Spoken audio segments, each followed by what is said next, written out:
Hello, I'm Elliot Hack, Community Relations Associate here at University House Wallingford. Before we start today's presentation, Ike Almo would like to share a little bit about our beautiful community and our speaker today. Take it away, Ike.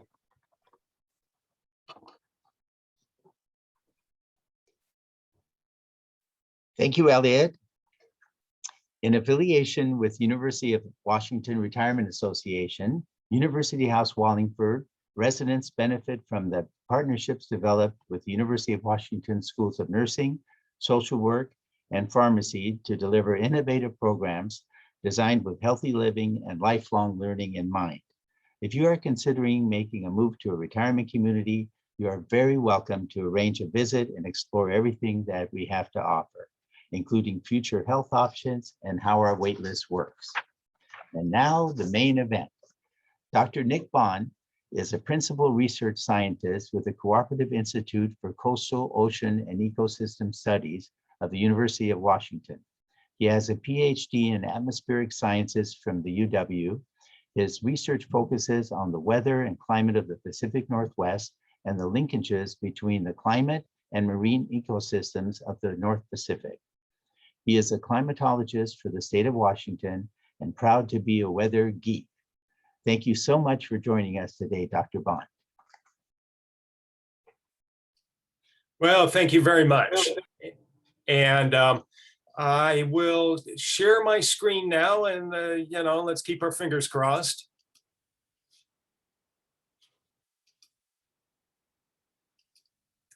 So what you should be seeing, and you should be hearing me, but what you should be seeing is a great picture, a cartoon of a marlin in Puget Sound by David Horsey, one of Seattle's own. And does everything look okay? Elliot, you can give me the thumbs up. All right. So I get a lot of mileage out of this cartoon, and perhaps some of you have seen one of my previous talks to University House. I love coming back here and I wish I could be in person. And I expect that I've included this in previous talks, but it is like all good satire. This cartoon hits close to home, and kind of, while we're not expecting marlin anytime soon in the Puget Sound region, the times are changing. Remember that heat wave about 3 weeks ago?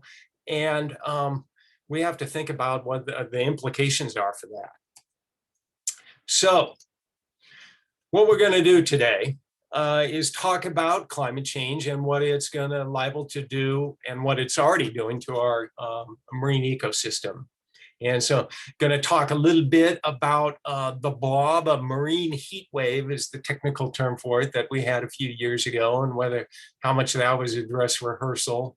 A little bit about what we see in the kind of past data, what the projections for the future.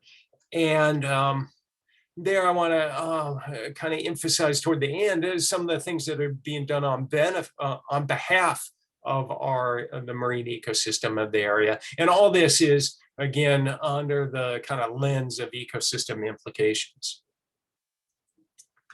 All right. So Puget Sound, this is kind of in the Salish Sea in particular, this kind of maybe an odd map in that is kind of tilted north, is off toward the kind of right and up.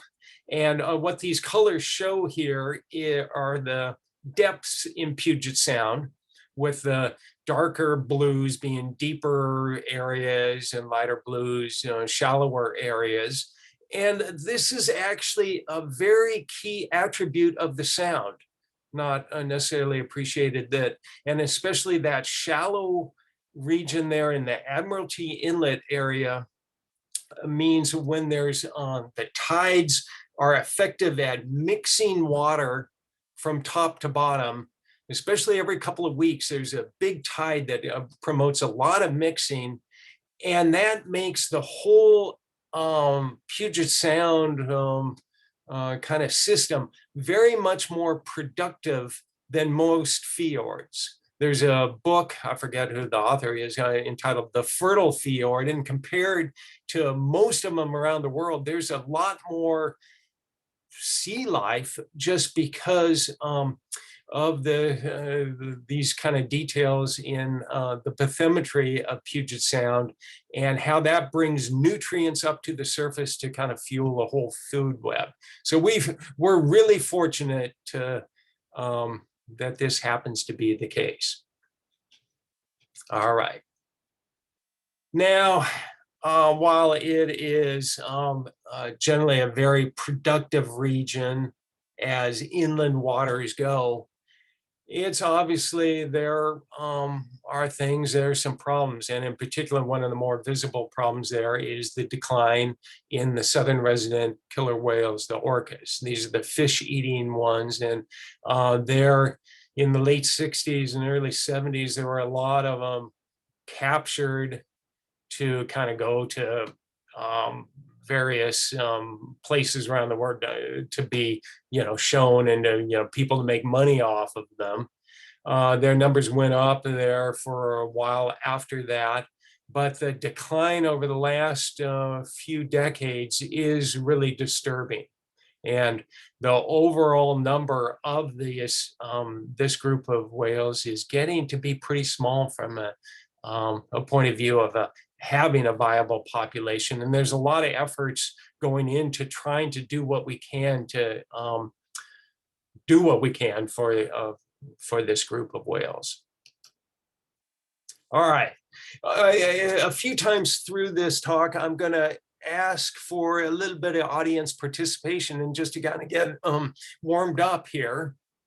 I'm asking you guys, what in the world is this patch of white in the water right near shore, of course, Point Roberts up in the northern part of Puget Sound that was observed in 2018. A hint there, look at all those seabirds around. There's something going on that's getting them pretty excited. So anybody, and you can enter it into the chat or I don't know, turn off your mute and just shout out an answer. What do you think this is causing this white patch? And a hint, it's a good thing.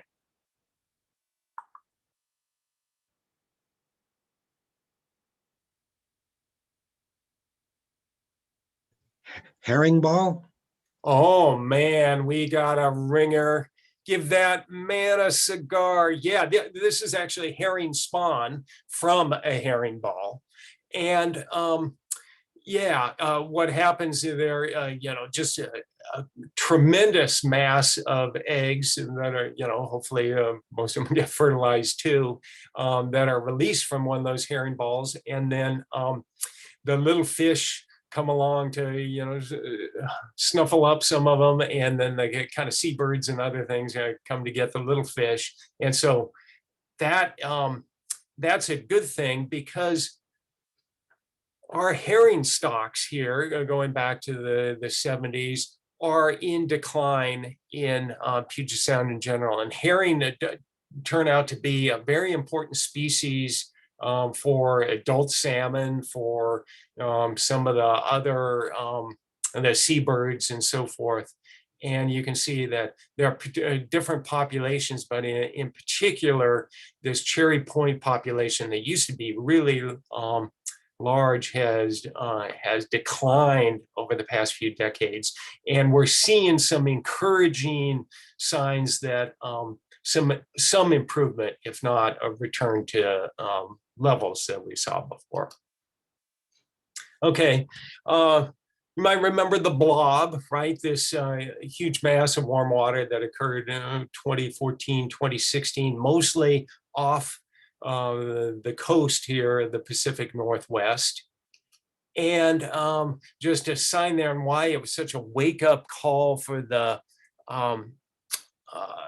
kind of climate oceanographic community is if you look at a big box about 1,000 kilometers, hundreds of miles on the side, right off the coast of the Pacific Northwest, and look at the sea surface temperatures relative to some baseline back over a century, there it kind of went up and down over longer periods and year-to-year variations. And then here, 2014 to 2016, that's the blob.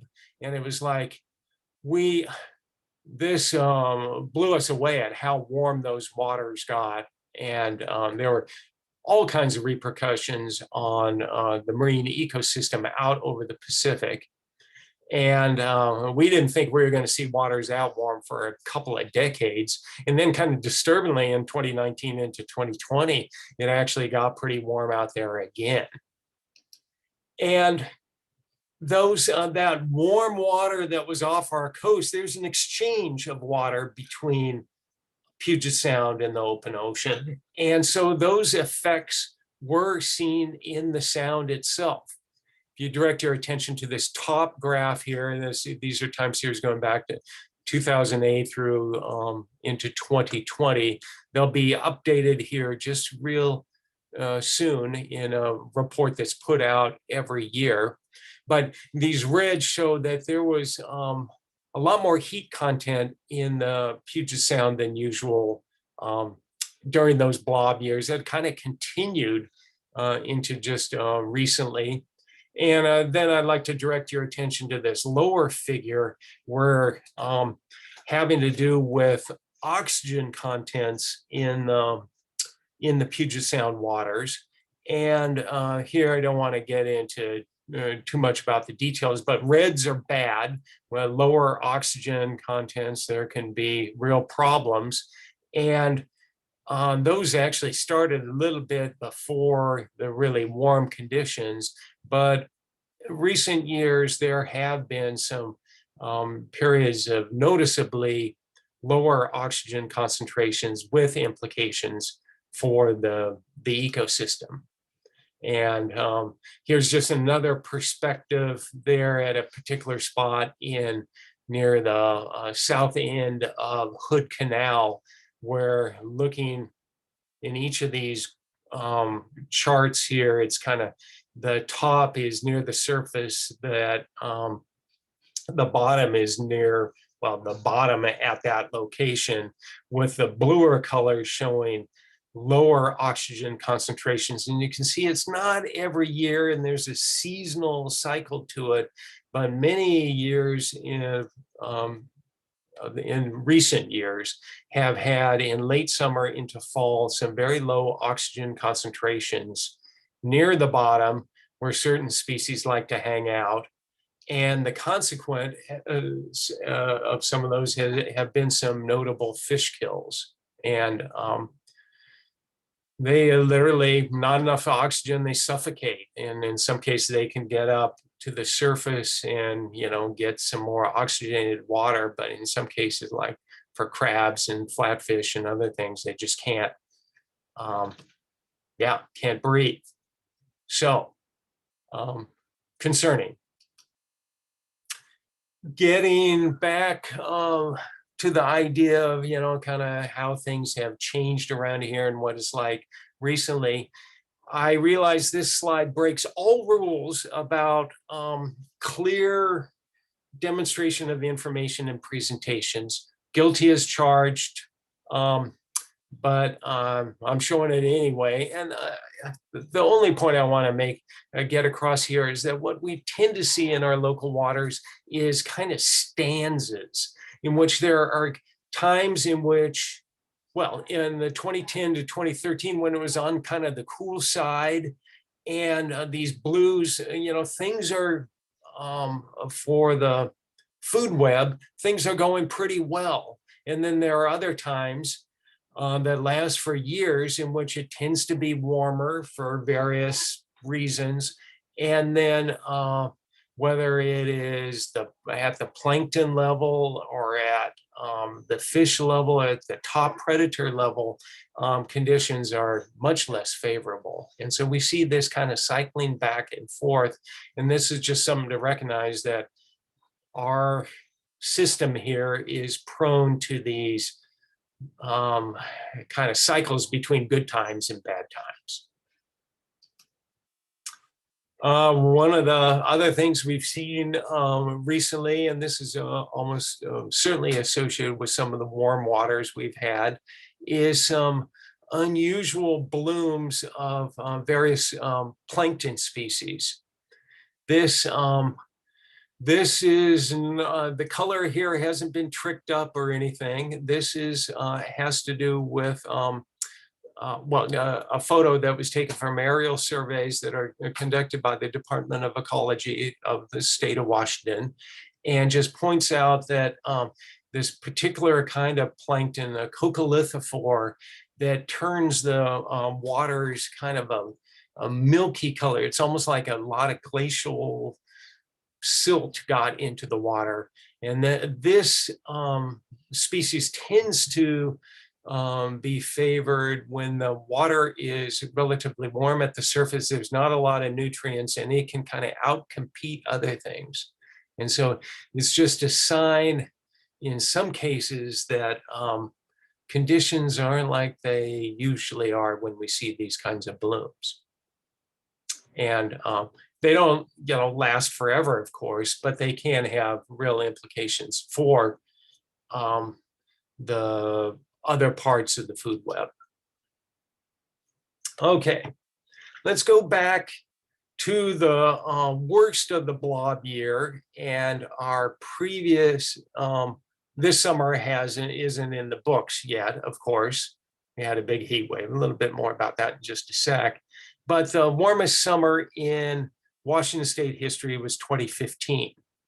And that was in part because of the blob. Our winds are from the west, coming off the ocean. And when that air is coming over warmer water than usual, it tends to be that much warmer. What happened that year was we had a relatively normal amount of precipitation during the winter, but because it was so warm, except for at the very highest elevations, it fell as rain rather than snow in the mountains. So this is an example, again, 2015, starting on January 1st, going through October 1st. This blue line shows the stream flow on the South Fork of the Nooksack River. And because of some of those rainstorms rather than snowstorms in its watershed during that winter, it had some pulses of pretty high stream flow.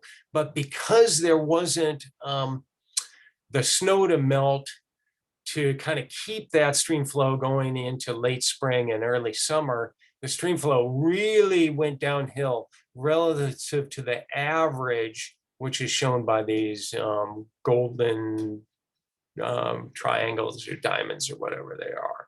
And so, yeah, the stream flow went into the toilet earlier in the summer than it usually does.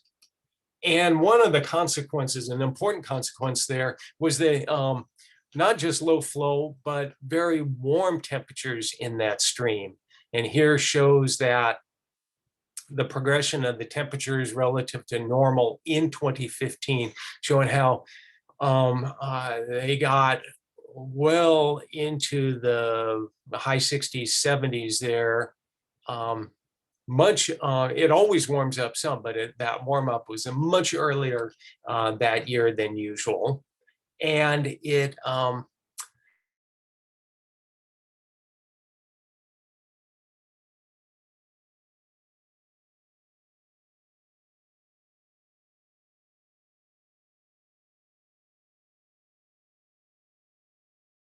spawning beds.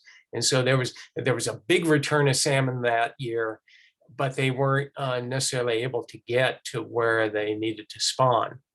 And then just for comparison with the past heat wave that we had, at the end of June in mind, I put in some values here for 2021. We actually had a pretty good snowpack this year. The spring wasn't that unusual, and we were going along the stream flows and temperatures in the Nooksack were running about near normal. And then everything dried out in the middle of June, and it got really hot, of course, at the end of June. And so those temperatures have really popped up relative to normal. They didn't get as hot as they did in 2015, it turns out. But what happened in 2015 is actually after some some, real heat there at the end of June and July, the temperatures moderated some. And because we're continuing to get very dry weather, if not especially hot weather west of the Cascades, I'm kind of wondering, are these temperatures going to continue to remain well above normal, with the implications for not just this stream, like I was saying, but other streams that feed into the Puget Sound. All right. And here, one of those consequences, like I mentioned, just for the salmon, that they're prone to parasites and other things. It's absolutely, the waters get warm enough, it's absolutely fatal to them. In some cases, it changes their behavior, in which they just refuse to go upstream if the water is too warm. And we've actually seen some anecdotal evidence that that's happening on the Yakima River this year too. Okay, so I think, especially given the, some of the conditions we've had around the Puget Sound region, and continuing into other parts of the Western US, perhaps there's less skepticism that climate change is a real thing, but there's always going to be folks that, kind of doubt that. And there's always going to be legitimate debate about what we do about it. But here again, benefit of a David Horsey cartoon, I think, setting the stage for some things I want to talk about here for a few minutes. And one thing to recognize, and with our topic here is the marine ecosystem, is that we actually have pretty good measurements of how ocean temperatures are changing. And we know that over 90% of the extra heat that is going into the atmosphere ocean climate system, the vast majority of that is going into the ocean. Of what's left, a fair amount is melting sea ice, is actually warming up land in land areas. And the atmospheric warming is just a small fraction of the total extra heat that's coming, that's because of the enhanced greenhouse gas concentrations. Another ocean perspective here, as many of you are probably aware, and one of the big concerns is sea level rise, both from the melting of glaciers and ice sheets and so forth, and just the thermal expansion of the oceans. Here at Elliott Bay, we have very good measurements of going back to 1900 or so, what sea level is like. And you can see this systematic, if not monotonic, increase in sea level. The amount here, 2 millimeters per year, a little over 2 centimeters per decade, an inch per decade.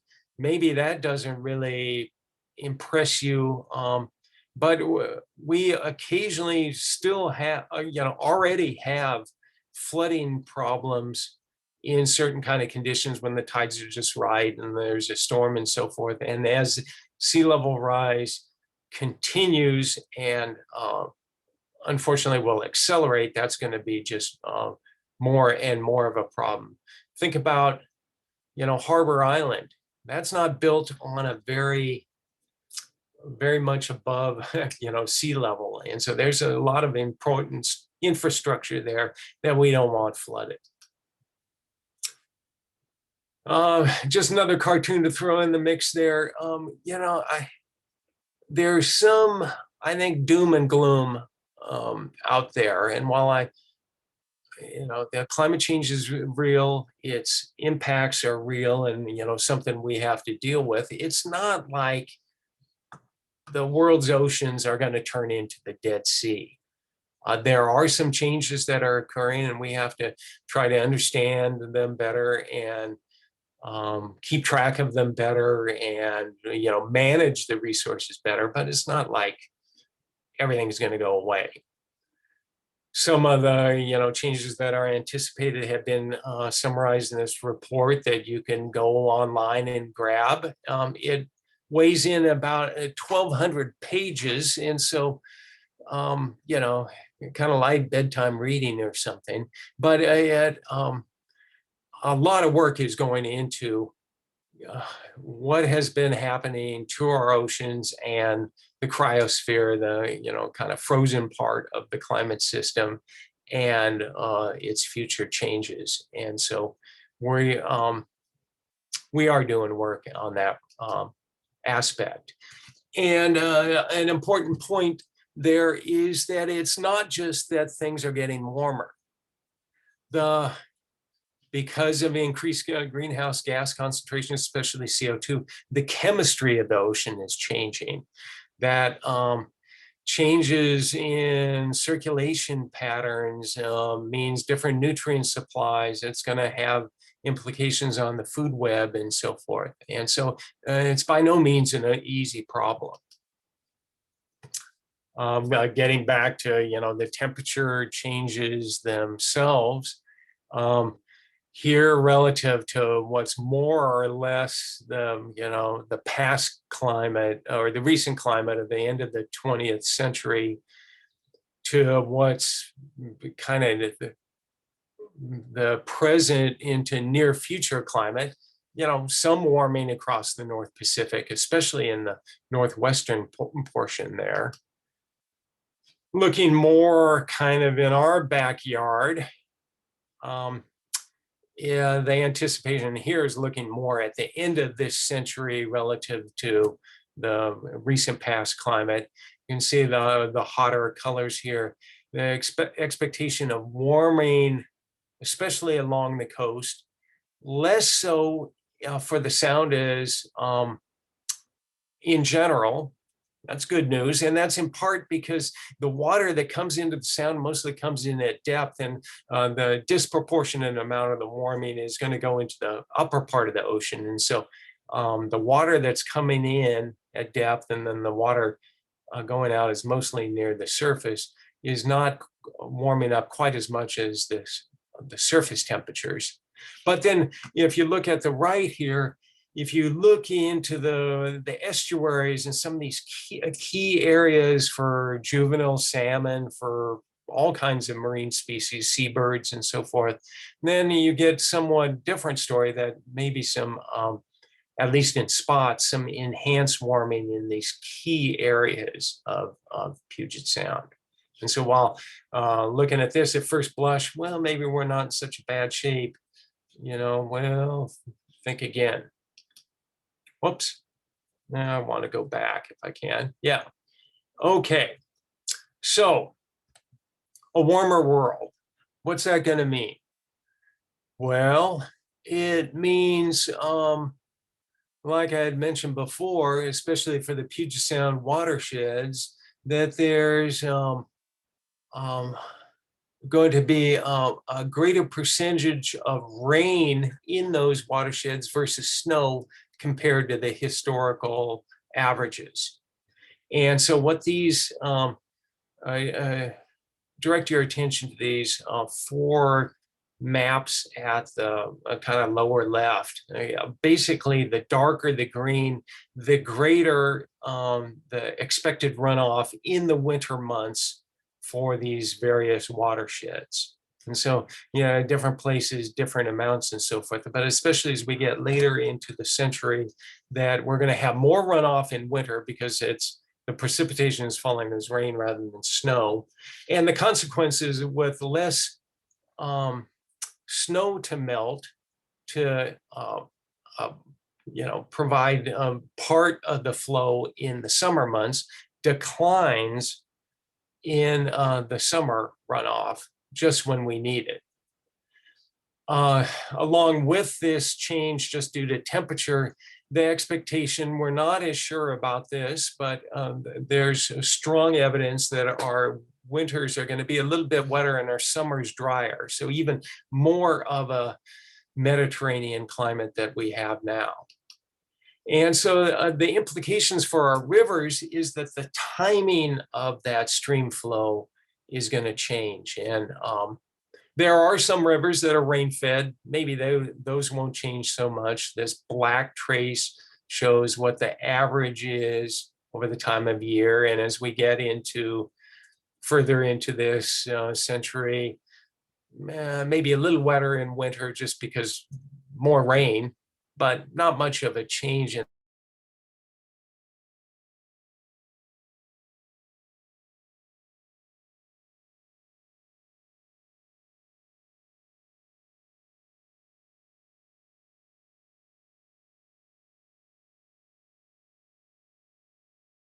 another burst of water.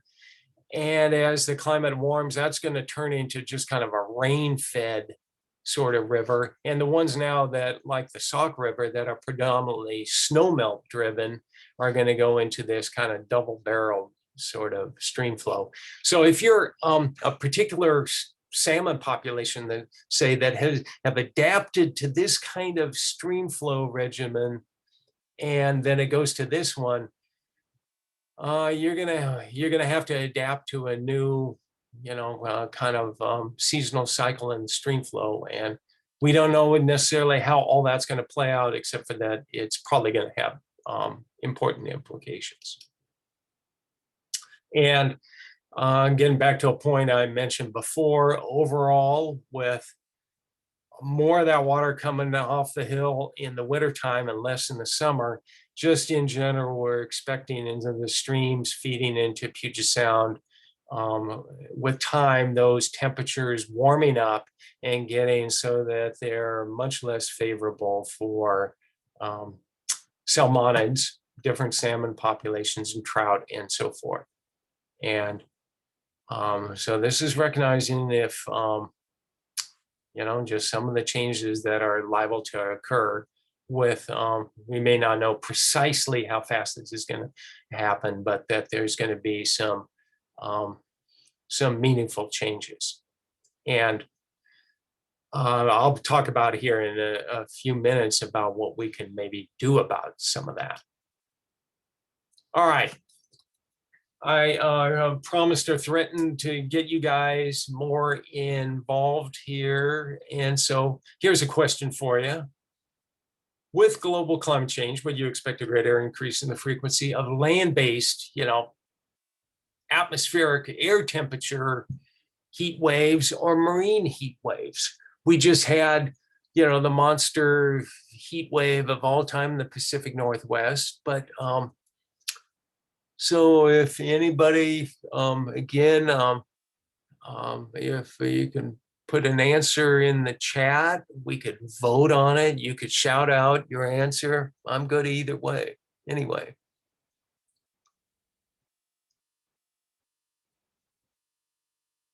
Don't be bashful.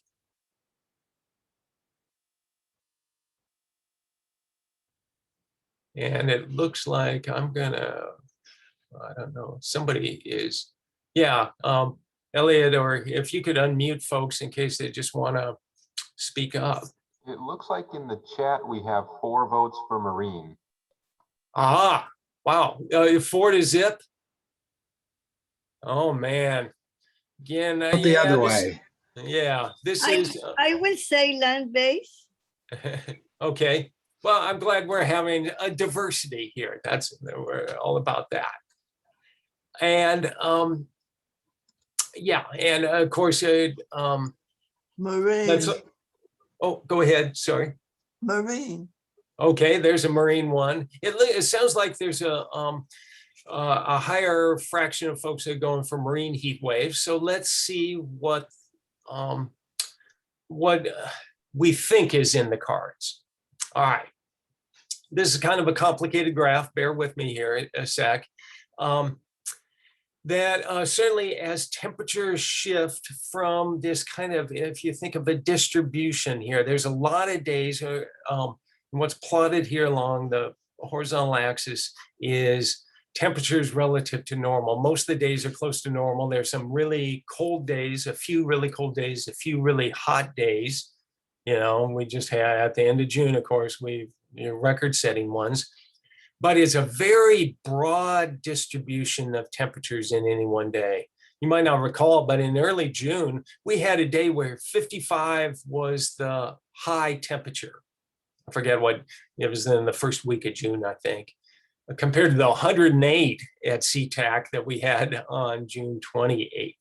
And so there's a real big range in air temperatures. And so a shift of toward warmer temperatures, if it has that same kind of distribution, will certainly give more heat waves. If you kind of say, well, when it gets this hot, then people suffer, there are implications, that's a heat wave. Yeah, there's going to be more heat waves, and we're expecting that. But compare that with the marine heat waves, where the ocean with its thermal inertia just doesn't have that much of a spread from how cold it can get to how warm it can get in any one time of year. And so even a more modest shift of temperatures toward warmer temperatures means that at levels where there starts to be implications for the marine ecosystem and so forth, we're going to see a lot more of those. So in some ways, and I don't mean to discount the importance or just the all the problems that were associated with our heat wave a few weeks ago. But in many ways, it's the oceans that are really under the gun there for these kind of extreme events. So thank you for your answers. And if there are any questions about this, because this is kind of technical material, you ask for a scientist to present to you, this is what you're going to get, no apologies. So, but if there are any questions, I'll just pause for a sec. I have a question. I don't know if you Sure. can hear me. I looked at your stream temperature chart, and I Yeah. noticed that Vashon Island, where I happen to live, there's not a lot of change going on there. And recently, we've tried to introduce dog salmon into the stream there, which come late in the fall. Yeah. And they're starting to get reestablished, and it doesn't look like there's going to be much change. Does it mean that places like that, if there are salmon that survive, are more likely to start to occur in places that are more like late fall spawning places where they don't depend so much on snowpack as some of the salmon like the that you raise a great point there. I am very insightful there, and so I appreciate you bringing that up. One size does not fit all, and what we've seen in general in the Pacific Northwest is especially if you talk about Chinook salmon, the fall runs are doing a lot better than the spring runs, and that different stocks have different kind of strategies. And that there are places that are, they're liable to continue to thrive more than other places. And there's a kind of a term for it, the portfolio effect, that we want to try to preserve, all kinds of different kinds of habitat, so that as, that diversity, in general is a good thing, and especially having that maybe it's that much more likely that there's some individuals in there that are that much better adapted to some of the changes that we'll be seeing. And in particular, right around Vashon Island, there's a very vigorous circulation that is through through Calvos Passage and around the east side of Vashon Island. And so that, I think, is in part which perhaps keeps that a little bit cooler and more suitable, at least for some of these species. So thanks again for bringing that up. Thank you. And, here if you just look at temperature here, and this is kind of following up on that point, is that there's a relationship here where looking at southern Puget Sound stocks, that in warmer temperatures there, the survival is almost always low, but cooler temperatures haven't guaranteed great survival. And so the relationships aren't really tight because it's such a complicated system. And even, if the waters happen to be cool like they were in 2010 through 2013 or so, there are other things that can limit a particular run. All right. So, right. Well, one point I'd like to make is Puget Sound is never gonna be the way it was in the 1800s. What we have to look for, and here I'm getting into the actions and kind of looking ahead and what we can do about it, is we want to try to protect and restore what we can, but we have to look forward and recognize that land use has changed, temperatures are going up. And so we have to recognize that we're never going to go back to some of the conditions that we had before the European settlers moved in. I'm just going to kind of skip some of this stuff. One of the things I kind of mentioned before, I think it's kind of an interesting point that I'm just going to cover briefly is, it's not just temperatures that are changing, but the ocean chemistry, ocean acidification, I'm sure many of you have heard about, and that makes it that much more difficult for shell-forming organisms to form their shells, and if it gets pH gets low enough, it can actually cause dissolution of those shells. And we're trying to figure out how that's going to play out in terms of the food web of the Puget Sound. And there's a lot of players in that food web.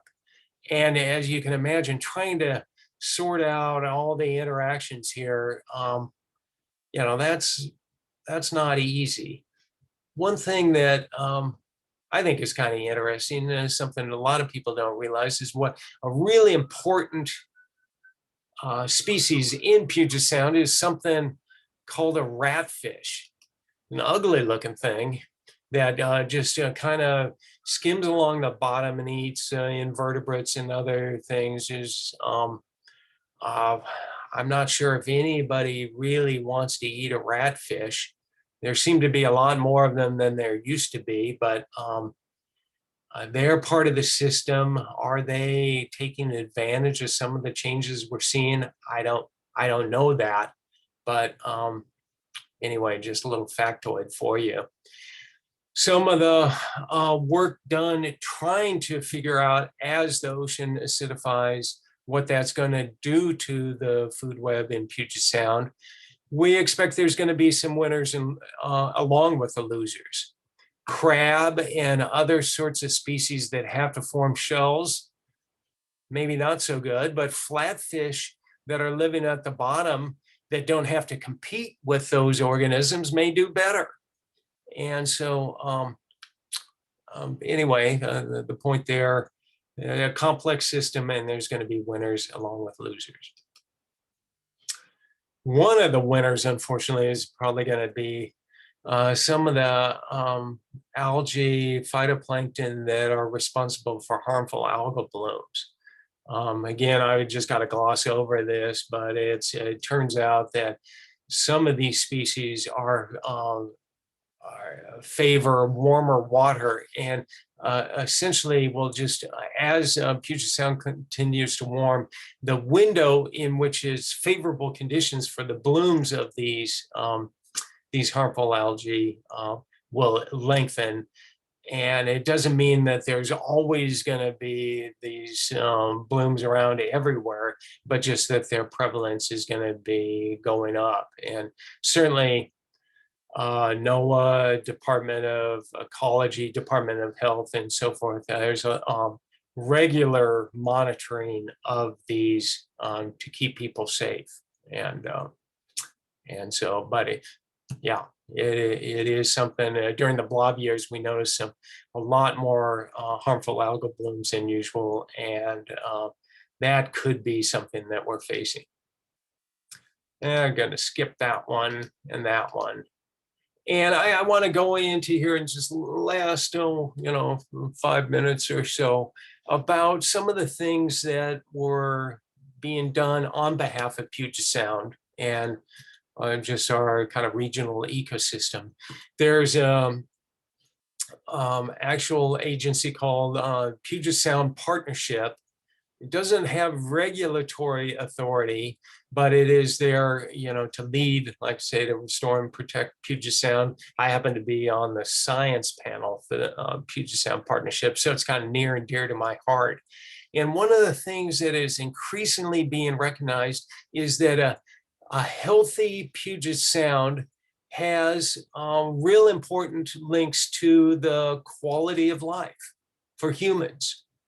We want to be out and get the benefits of being outside when it's a good place to be, and to whether it's safe swimming beaches, being able to collect shellfish recreationally, fishing, and so forth.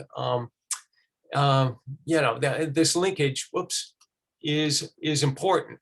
And one of the very top priorities for the Puget Sound Partnership is to try to figure out how, just what is important to the folks that live here, and help us use that information in terms of doing the most effective things that we can do to, protect Puget Sound. And so, it's not just an abstract thing. We're part of Puget Sound. We got a lot to do. If you're looking at just from the Chinook salmon point of view, and obviously those are they're iconic species. They're key prey items for the orcas and so forth. And with a few exceptions, our streams coming into Puget Sound have not hit their recovery targets. And so we got some work to do.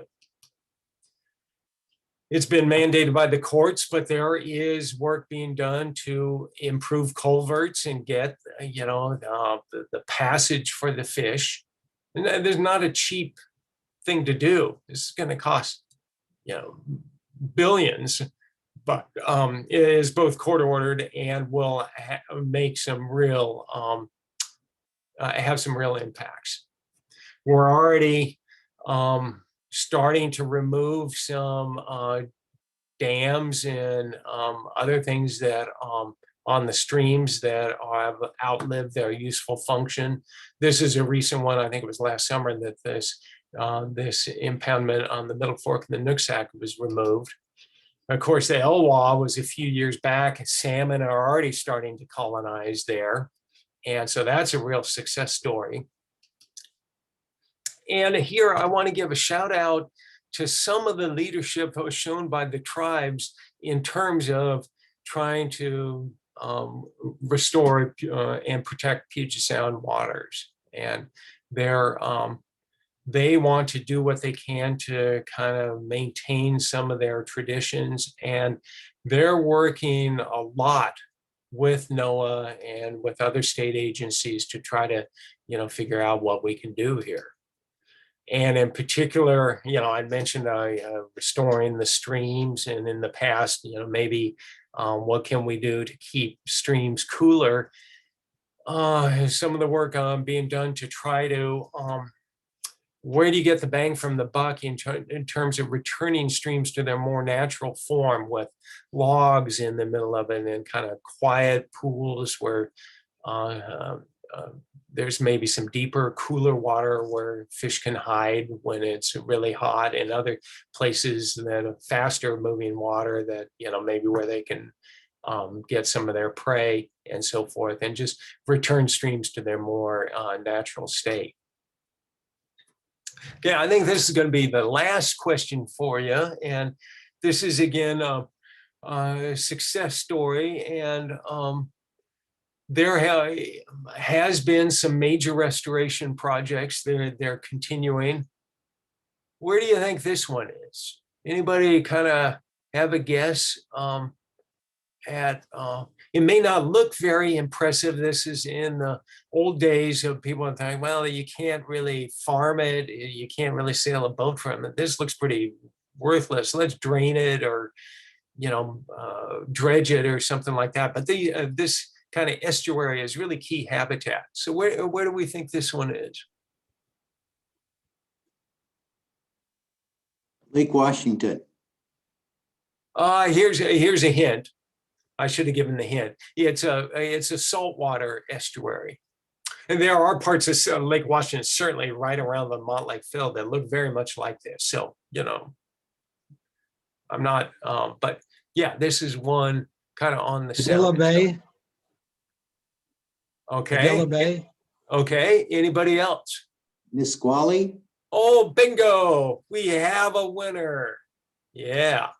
So that is the Nisqually National Wildlife Refuge. There's the Billy Frank Jr. Center there. And this is, a major project that has really done some good things. The Nisqually is just one of the rivers feeding into the Sound. And so, again, we have a long ways to go, but we do have some success stories. Another potential success story, and this is more a gleam in the eye, is eelgrass turns out to be very key habitat for a lot of species, including juvenile salmon. And there are a number of places around the Sound where the potential for that is actually pretty high.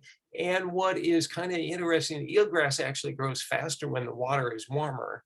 And so it's not like we're necessarily going to be able to restore all these areas, but we have that potential if we, given, if things cost money and so forth, and if we could, and hopefully we can at least pull off some of this restoration. Again, a success story. I want to give, I don't know if any of you were former residents of the city of Shoreline, but they're a real shining example of a municipality that is doing a lot for the Sound. And under the leadership of Mayor Alex Hall, they've done some really important work. And so I just want to give some props to them as, in terms of doing what they can to avoid too much shoreline armoring, limiting pesticide use, and having streams that are, favorable for salmon to return to. All right, last slide. So we had kind of a wake-up call of the blob a few years back. So from the marine heat wave point of view, we had a wake-up call in terms of the atmospheric heat wave, of course, just in the last month. And we're learning from, what some of the things nature has thrown at us here in the last few years. And we don't have all the solutions here, but I would argue that it is worthwhile to do what we can to try to protect and restore our marine ecosystems in recognition of the changing climate, and that there actually is considerable will among the folks in the Puget Sound region to do just that. And with that, I appreciate your attention, your willingness to kind of answer some questions, and I'd like to hear your questions. So thanks again. It looks like we've got a few questions that have come in over the chat. The Okay. first one person asked if we would be making the slides available, and I just do want to reiterate that yes, we will have the Yes. slides available afterwards. Dr. Yeah. Bond was very generous and gracious to allow us to share those, so thank you, Dr. Bond. And the next question was, one person asked, they noticed that there were lots of dead crabs in Dungeness Bay after the recent heat wave, and they were Yeah. wondering, would that be due to the heat or more due to the lack of oxygen? Yeah, great question. And if I'd had my wits about me, I would have maybe covered a little bit of that, because obviously our heat wave wasn't just in the atmosphere. You're exactly right that some of the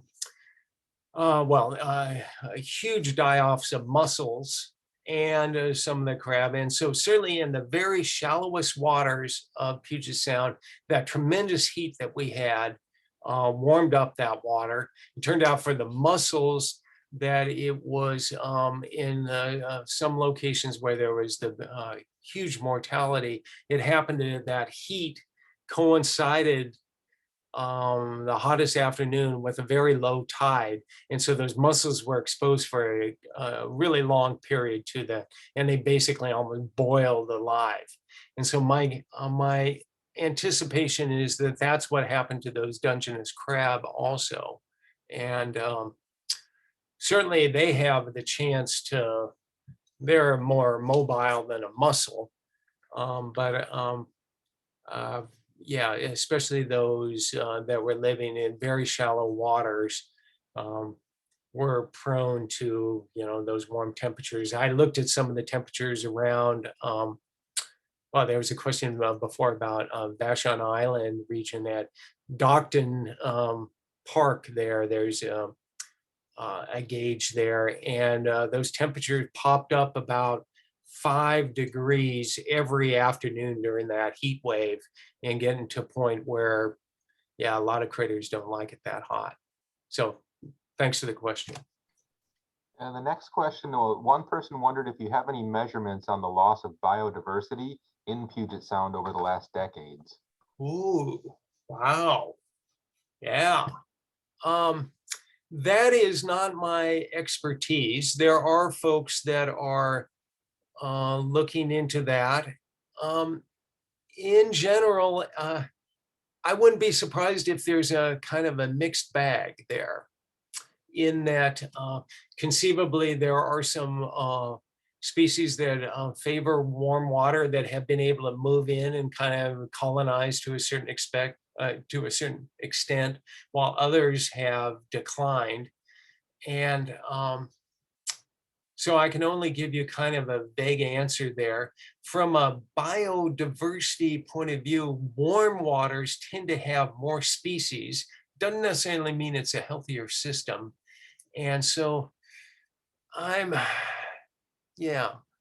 can't fully answer that one, but it's a great question. And we do know that there's certainly there were some species, some seabird species that have been suffering in recent years, and some other parts of the food web that are too. So, but overall, I can't say. So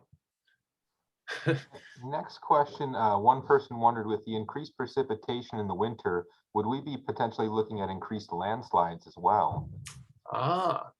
Yeah,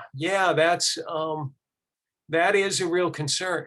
It turns out from a geological point of view, Puget Sound is kind of young. It wasn't that long ago that it was covered with ice and so forth. And there are still some rather unstable bluffs right in the vicinity of Puget Sound. And we've seen in some past really heavy rain events, some slides, and even some I believe there have been, unfortunately, some fatalities from that, but I know some homes have been lost on Bainbridge Island, and what's the name of that? Perkins Lane in the Magnolia area has had some problems. Whidbey Island at the south end has had some problems.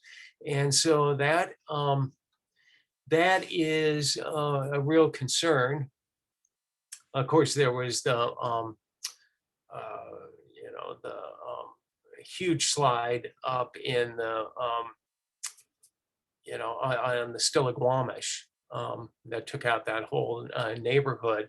One thing is not just rain though. Another thing, if you're talking about Puget Sound and the kind of coastal bluffs, is as sea level rises, and especially if we get into a tidal cycle where occasionally there's some really high tides, that can kind of erode the toes of those bluffs and make those bluffs a little less stable. So yeah, that's definitely a concern. And Dr. Bond, we actually had 2 people that are asking about what can people do as individuals to support the positive organizations? Are there certain organizations to support? And also, what can we do other than just donating? I think, we're all kind of thinking right now, what can we do? Yeah, great question. There are some citizen science opportunities if you want to actually get down and dirty in terms of kind of collecting samples and that sort of thing. I think just being an advocate and letting your representatives know about your concern um, it can be really effective, because my understanding is when people send letters in, they kind of realize that not everybody's going to go to that kind of effort. And if somebody sent in a letter, there's 100 folks that feel the same way, right? For every letter that comes in, or some ratio like that. The Department of Fish and Wildlife has a brochure about what individuals can do to on behalf of salmon in the area. I don't have the actual URL off the top of my head, but if you Google that Department of Fish and Wildlife salmon, individual salmons, I bet you'll be able to find something. And just doing what we can to keep nasty stuff out of the stormwater. Try to limit your use of pesticides, other sort of stuff, because some of that, gets into the gutters and eventually gets into our streams, or isn't fully removed in the processing. And so just doing the best we can to avoid toxic chemicals getting into our waters. I didn't talk a lot about that, but that is certainly one of the stressors on our system. So I would just put in a plug for the Puget Sound Alliance. They have opportunities for volunteers to be involved in monitoring other things. If you just look up Puget Sound Alliance, I think you find some opportunities for involvement. yeah, thank you so much for the specific. And I just beg citizen science. You're exactly right. That is a great organization. There's another one, Sound Waters, that is also kind of a clearinghouse, and you can, whether it's counting dead seabirds or taking water samples and stuff, there are some opportunities and a chance to really make a difference. So thanks. Yeah, great. One person also gave a shout out to the city's Rainwise program in the comments. Yeah, that's right. And all about to maybe not so much in the Seattle area, but certainly around, is kind of conserving water and allowing that much water to be in the streams for all the ecosystem benefits. Doing what we can to conserve there, and also through that Rainwise program, kind of there's a bio remediation that having that water kind of filtered through the soil in a lot of ways can actually remove some of those toxics that would otherwise get into our waterways. Another organization that is very active with the sound is Washington Environmental Council. They have their People for Puget Sound part of that. They're very active. Yeah. Well, thanks everybody for bringing up these specifics, and that's great. And I hope you guys have a chance to kind of share this information, and perhaps when we're all kind of bumping into each other again, to kind of say,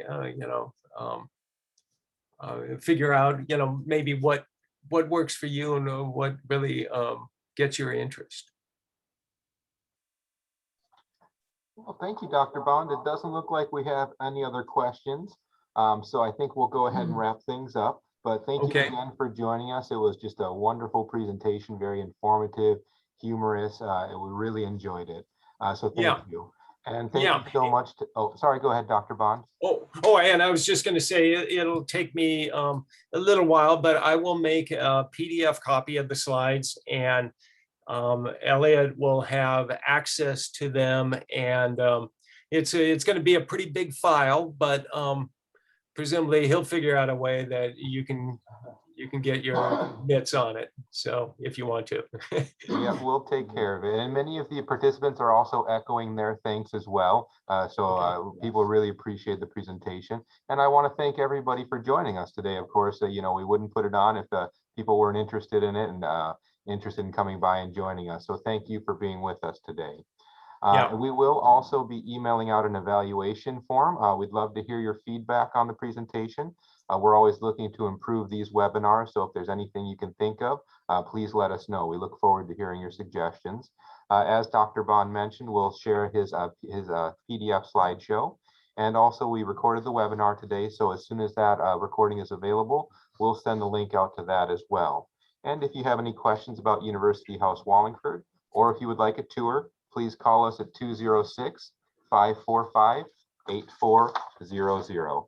Again, my name is Elliot Hack, the Community Relations Associate here at University House Wallingford, and this concludes today's presentation. On behalf of Ike, myself, and University House Wallingford, where life goes on and lifelong learning thrives, thank you for joining us today and have a wonderful rest of your day.